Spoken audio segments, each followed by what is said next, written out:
Welcome, class. This is day 15 of our Civil Rights Unit for Friday, April 30th. We are going to try to keep this short because it's Friday Fun Day. And if it works out the way I planned, Friday Fun Day will not only include Dumb Laws, Dumb Crooks uh, and some passes, but also some hippie stuff as a little bit of a review and preview of some of the stuff we're doing today. So today, our objective is going to be about the counterculture and how hippies embodied these ideals. So we're starting on that last group, young people basically, and the young people that era often were represented by hippies. But before we get into that, let's review a formative that you did, and I saw the results on this, and they were really good, except for number 4. So, Hispanic Americans and Native Americans borrowed protest techniques and strategies from, well, the civil rights movement, groups like the NAACP, like CORE, the SCLC. In other words, African American civil rights movement. All of these groups borrow from this movement because of their tremendous success in the 50s and 60s.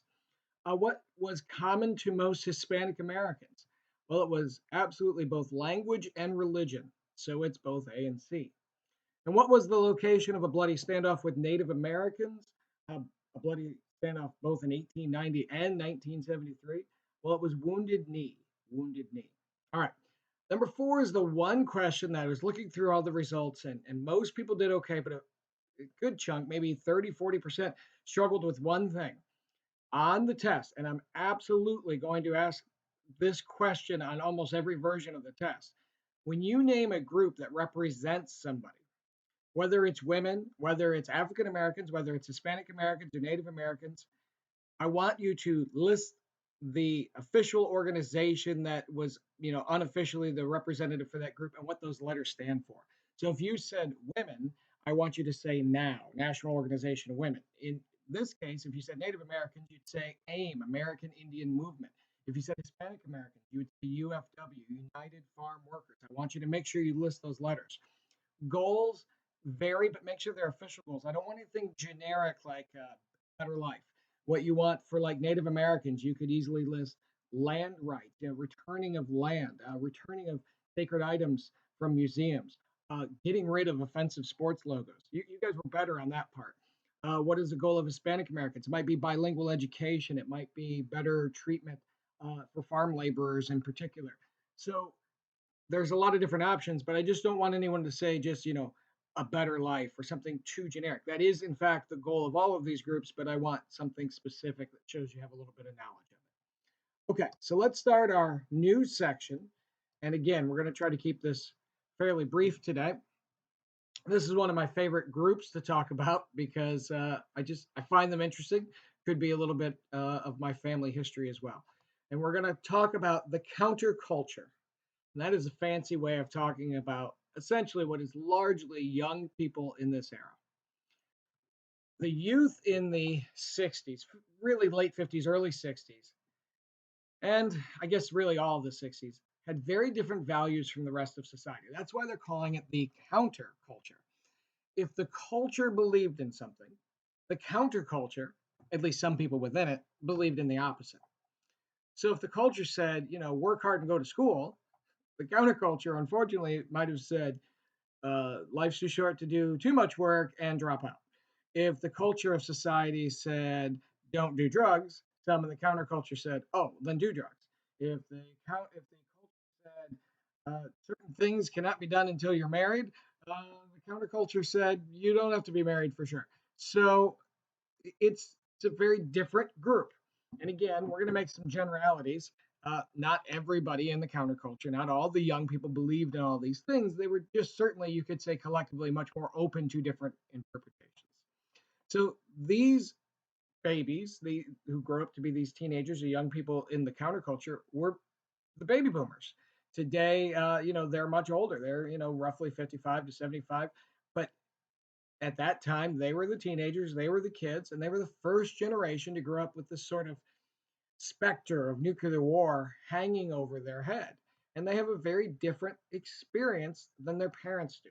And we call this difference in their parents' life experiences and their own the generation gap. Now, I personally find this absolutely fascinating because I had a unique experience growing up where and I'm sure a lot of you have this experience too. I spent a lot of time with my grandparents because my mom was a single mom and she needed a lot of help. And I absolutely have no problem saying they were a big part in raising me. So I got to be very close, obviously, with my parents, my mom, but also my grandparents. And I, growing up in as a young kid in the 70s, still was seeing this generation gap play out because my grandparents, particularly my grandfather, would tell me a lot of stories about growing up in the Depression and how things were. And because of that experience, how he, really had to sacrifice so much and didn't have anything during the Depression, and then went off to war. When he came back, not only did he want to have all these kids, which he did, he had 8 kids, he wanted to make sure they had everything he didn't have. And that was such a common experience. And he worked really hard to make sure his kids had that stuff. But then his kids grow up to be, a lot of them, heavily influenced by the hippies. And the hippies are like, you guys care way too much about stuff. I don't want anything new. I want clothes that show that I don't care about having new things. So they would purposely take jeans and distress them. They would purposely buy cheap white t shirts and then make tie dyed shirts instead of having something that would be brand new and bought. And I actually, and I think most of us can too. Growing up, I actually did understand both perspectives. I was that sort of bridge between those two gaps, but I understood the frustration of my grandparents like, hey, we're working hard to make your life better. Here's the stuff. And then the kids who are like, you're too hung up on stuff. I get why my grandparents were, but I also sort of admired the hippie-ish view of, don't get too hung up on stuff. And every generation has a generation gap. Really, this one was larger than normal. You and I are about 2 generations apart. We have different life experiences, but it's not that crazy different. I spent too much time playing video games as a teenager. You might do that too. It's just your video games are way better. The big difference you have in your life, in your generation gap, is essentially social media. That's the thing that I cannot relate to the same way you can, even if I'm on the edges of it. So hippies are what we call the people who just sort of generically embody many of these values, which are really anti-values of society. That's just what we just call people generically. Oh, those are hippies. Hippies generally were young people who embrace, at the very least, some aspect of the counterculture. What you're going to see is nobody fits all of these molds, but a lot of them might have fit the look. In my family, absolutely. A lot of my uncles and aunts, who again I saw all the time.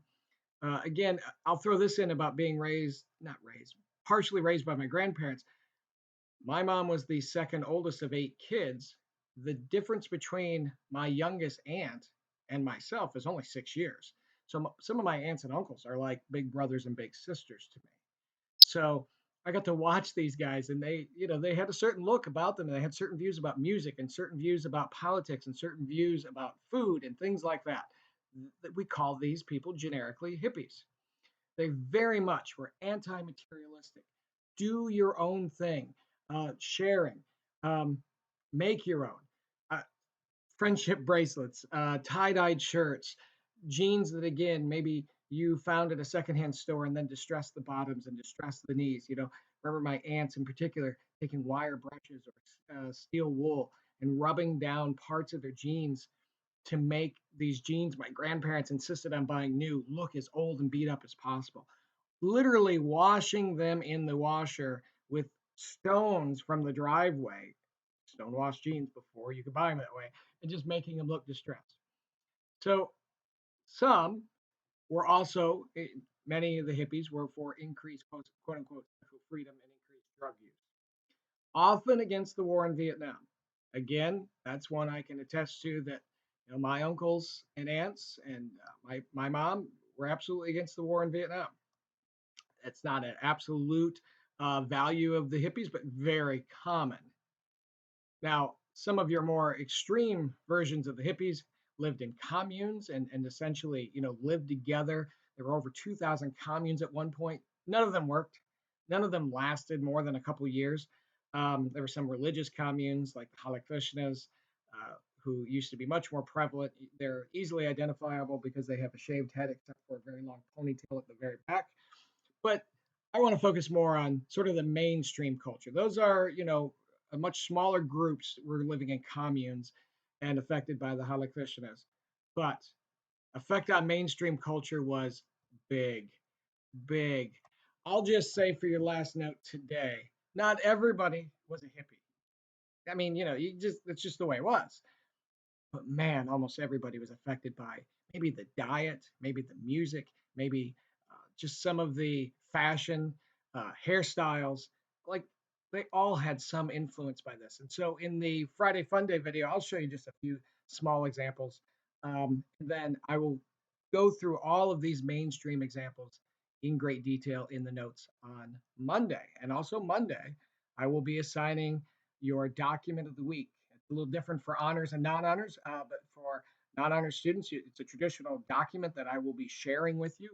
And for honor students, you know that I'll be explaining how to do the essay, and that will be replacing that as we move forward. Okay, so everybody stay safe out there. Keep up with these notes. We're looking at a test late next week. I'm trying to keep giving you these warnings. Late next week, it looks like we're going to have that test. You guys stay safe and have a great